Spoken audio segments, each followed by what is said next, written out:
right, it's time to awaken and ascend. I'm Jennifer Regular, and I'm so glad that you're tuning in with us because I have a very special guest.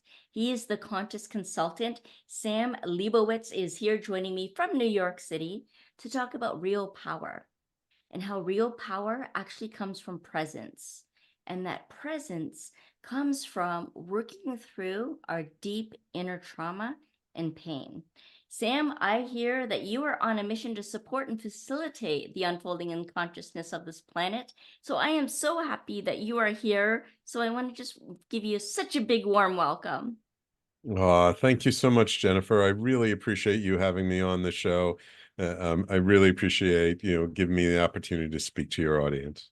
Thank you so much. Yeah, and it's a wonderful audience that's really here to awaken and to ascend, but really to just feel inspired, uplifted, to feel like someone actually gets them. So I love this topic of going deep today, going into the deep inner pain, the trauma that we don't often talk about, that people around us don't always hold space for. Quite often we don't even hold space for it for ourselves. So a very important topic that you're bringing in. But before we actually delve into it, Sam, I'm really curious about what inspired you. What got you really gaining momentum along your path and on your journey? Wow. My path has been a very twisty, turny path with a lot of unexpected turns. And I would say I got put on my spiritual path relatively early in life when I was still in college through a group of friends that I met. And I went through kind of a deep spiritual experience, but it went very awry. It went really bad. And eventually I extricated myself from that situation. And I really had to take time to be with myself, to heal. And it was many, many years. I was away from anything spiritual. I was really just became an entrepreneur, just focused on making money, didn't really pay that much attention to sort of that spiritual side of things until after I got married. And then my wife, who happens to be a therapist, I was looking at some stuff and I came across some old personal development books and tapes, and I shared them with her, and she really liked it. And then I got invited to a seminar, and then kind of through personal development, I got back into healing, and I just started taking some healing workshops, not because I ever thought I'd become a healer myself, but because of I knew I needed my own inner healing. Hmm. And then, you go through these workshops, and then eventually you go to that one workshop, you learn that one modality where you help someone release a condition they've been holding on to most of their life. And then you realize, oh, like this isn't something just for myself. I can actually use this to help other people. But it's like, what do you do with this? I'm an entrepreneur. I'm a business guy. And so that's when the idea of sort of the conscious consultant was born. And, I started getting back into mysticism and metaphysics and spirituality, ascension, did various mystery schools. And then eventually kind of left that and had to find my own path. And eventually got kind of put on the path of medicine, plant medicine work. And that really over the last 10 years has completely transformed my life and has really given me a deeper appreciation for a lot of things that I just weren't even aware of before all of this. So I feel now that my spiritual path is much more grounded, much more in the present moment, and much more accepting of all that is. Wow, that's really amazing. And takes a lot of courage to be able to go through the journey and also to talk about it. So I'm curious, Sam, what actually helped you to become aware that you needed to really, that you had something to heal, that woke you up to the fact that this is real, this needs to be healed, and that you were willing to do that? Well, back back when I was with these people and going through this stuff, things went from bad to worse. Mm. And my one friend who was really he was a genius, but he was a really messed up genius. But he also really was passionate, at least in the beginning, about the truth and researching all this stuff. But it turned out that he was schizophrenic, which I didn't know in the beginning. and nobody would have anything to do with him except for me and his girlfriend. And I kind of took it upon myself to help him, to support him and his girlfriend, to share resources and I mean literally support them financially. I was living with them. Um, and then after like 6 years, I could start to feel my own sanity slip. Mm. And I was like, if I don't get out of this situation, I'm going to lose myself. And then, you know, something happened. I got mugged by a guy with a gun. I was like, I can't live here anymore. And then I helped them to rent another place, and then and just for them, and then I left. I actually moved back in with my mom for a period of time. And it was just after that I mean, I don't know now, but probably back then I was suffering from PTSD from the whole situation. I didn't necessarily have the awareness of that, what it was, but I just didn't feel good. I felt like the cosmic rug had gotten pulled out from under my feet because so much of my identity was tied up in this whole situation. And so now I'm like, I didn't know what to believe in. I didn't know who I was. And so it took literally probably about 15 years before I really started to heal and really got put back on this path. And it was a long, slow process because the universe is very smart. It kind of slowly kind of nudged me back in this direction because I know like if it had like thrown me back in. Like if I had just shown up to some spiritual meeting, I would have gone running in the opposite direction and just left all that behind. But it was, through this sort of personal development and then healing and these group of people. And so it really kind of put me back on this path in a very subtle fashion with a very gentle nudge, which is exactly what I needed. Mhm. And then you found some allies along the way, the plant medicine. Yes, it was really kind of interesting because I studied first with this ascension teacher. Worked with these healers. I was part of this mystery school, but then eventually I just left it all, and I was like, that there was always, I don't know, personalities or ego or things that just didn't feel right, and I was like, I have to find my own path. Mhm. And it was probably about a year after I said that, and I just stopped going to any of these groups. I stopped going to any of these events, and I was just, I opened a healing center with my wife that we actually took over from someone who had decided to become a Buddhist monk. I took over the radio network from him that's now talkradio.nyc. And so it was like after that, and I was kind of didn't know what to do. Like I wasn't looking for anything.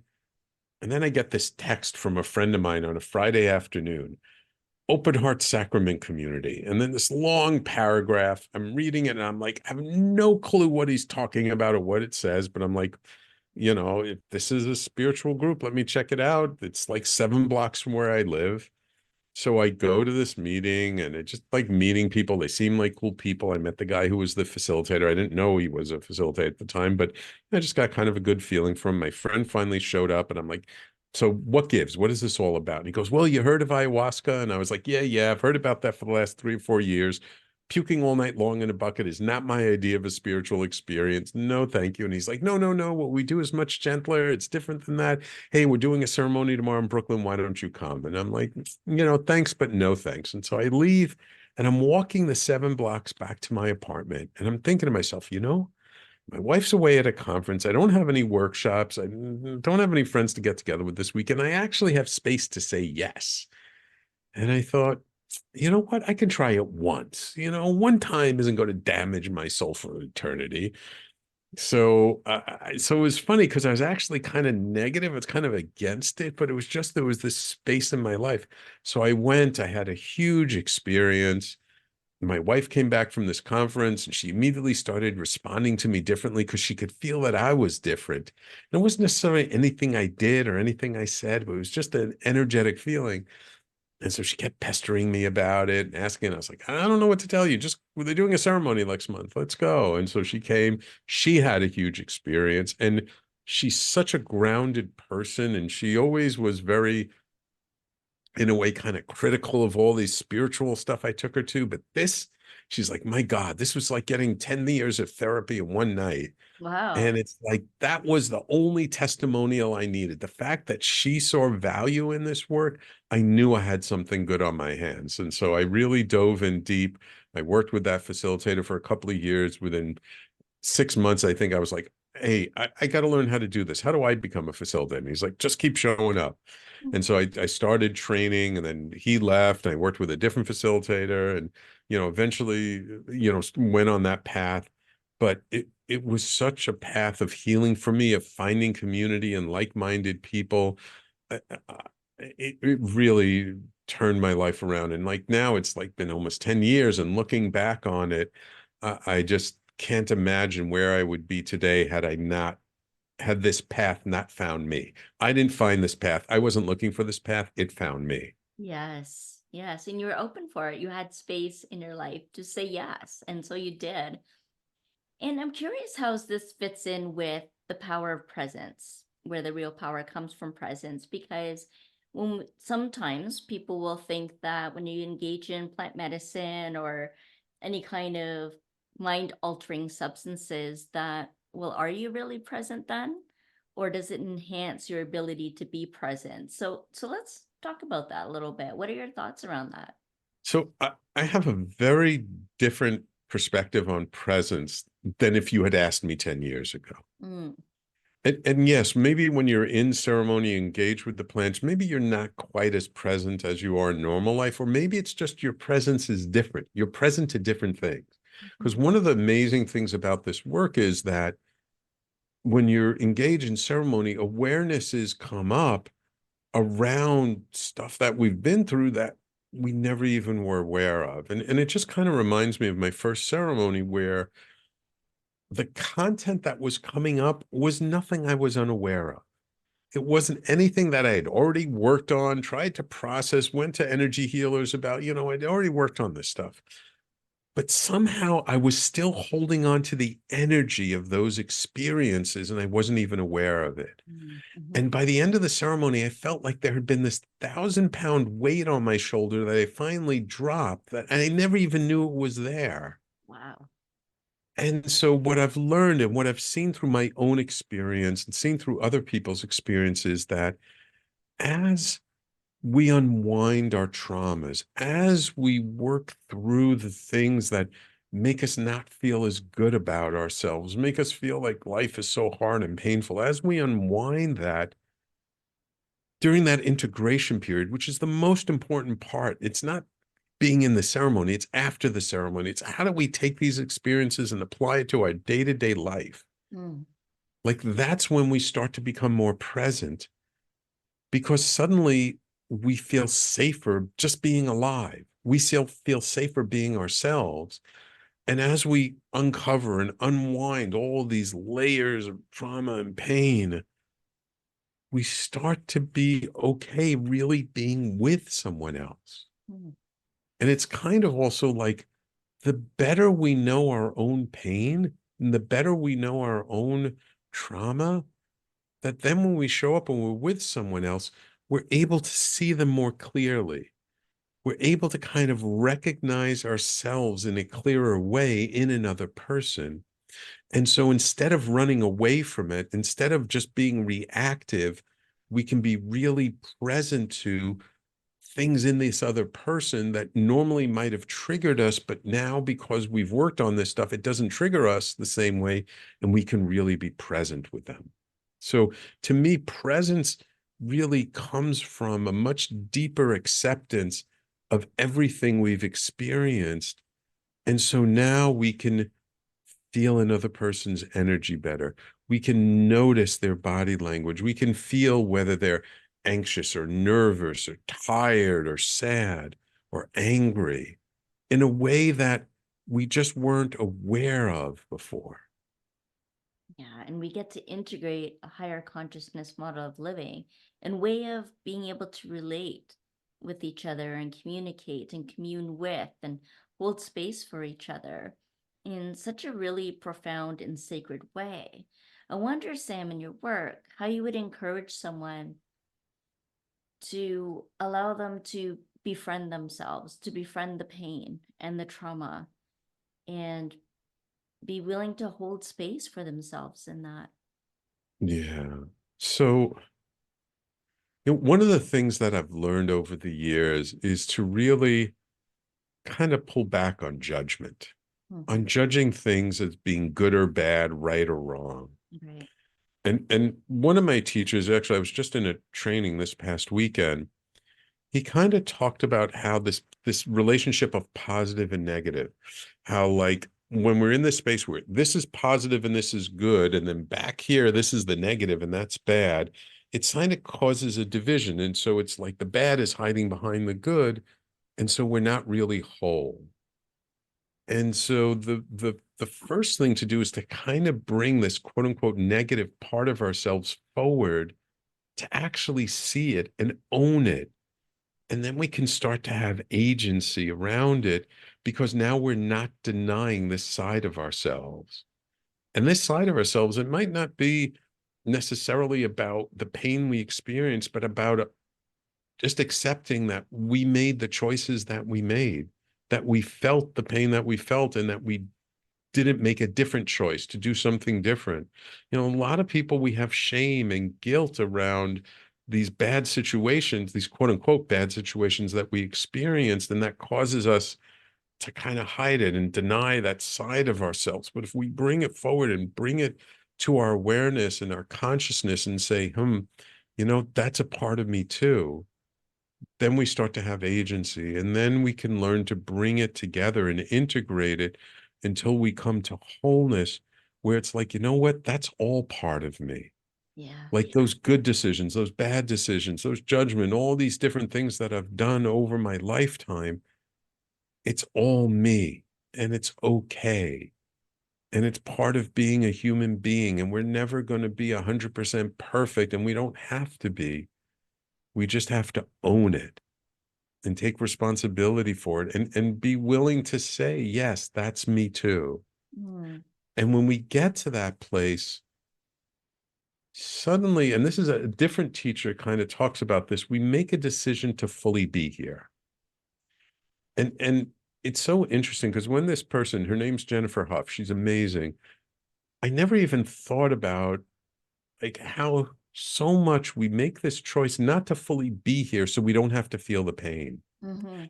But when we make that unconscious choice, then we're not fully here. We're not fully engaged. We're not present. We're not paying attention, and we're not bringing our full selves into life. But as we heal the pain, as we come to greater wholeness, then we can truly make an honest decision to fully be here, to be present to life, or at least to be more present to life. And then we can truly live from a deeper place, in a new and unimagined way. And to me, that's the miracle of this work, is that we just kind of naturally get there by unwinding our pain, our trauma, our triggers, all that stuff. Yeah, creating space to live life more fully, to be a full expression of who we are, to really move into a greater capacity to support more of life and what life has to offer. But And we have to be able yeah, to make that decision, right? It's not just who about comes having first. space, but Yeah. it's like we have to make the internal unconscious decision. Yes, I want to live. Yes, I want to be here more. Yes, I want to live more fully. And I will take feeling the pain and the fear and the anguish, as well as the joy and the excitement and the elation of what it means to fully be here. And that can be a really hard choice for a lot of people who've been through some really challenging times. And look, I'm the first person to say it's not easy. And it's not a path that's filled with rainbow and unicorns all the time, that sometimes it can really suck. And that sometimes we come to the realization that we have to make some tough choices, that, maybe we've been in a relationship for 5, 10, 15, 20 years, and we realize that it's really dragging us down and we have to choose to not be in that relationship anymore. But it's really hard because you've been in it for 20 years. That's all you've known for the last 20 years. And to make a different decision is scary because it's taking us into the unknown. So just recognizing, like, yeah, it can be hard. It can That's be life. hard. And going back to the decision you shared at the beginning, you had the space in your life, but it was the saying yes that got you in there, into the ceremony, into the experiences, and then continuing to say yes. And then invite people in with you, like your wife, who got to experience it as well. And now there's an expression of you that has become the conscious consultant. So tell us Mm. about that, Sam. Who is the conscious consultant and how does he work? Well, it's funny. As I mentioned before, it's like all of a sudden the light bulb went off and it's like, "Oh, this energy work is real. I can use this to help other people. But what do I do with this?" I mean, I was a business consultant at the time. And so I kind of sat and just meditated with it. And then it became idea. Well, you're still kind of consultant. You're just a consultant who works on a deeper level. And that's where the idea of the conscious consultant was born. And I don't do as much coaching anymore, but like I used to coach people on business and careers. But then I shifted my practice to focus on what's the underlying energetic cause of where you are. I mean, look, people don't go to a coach because everything is great. They go because there are challenges and there are problems. And I had a lot of business experience. I've been an entrepreneur since 93. I've had several different businesses in all kinds of industries. So I know what I'm talking about from real life experience. But there are a lot of people you can go to for strategy, for like, how do I build a better business? How do I scale up all this stuff?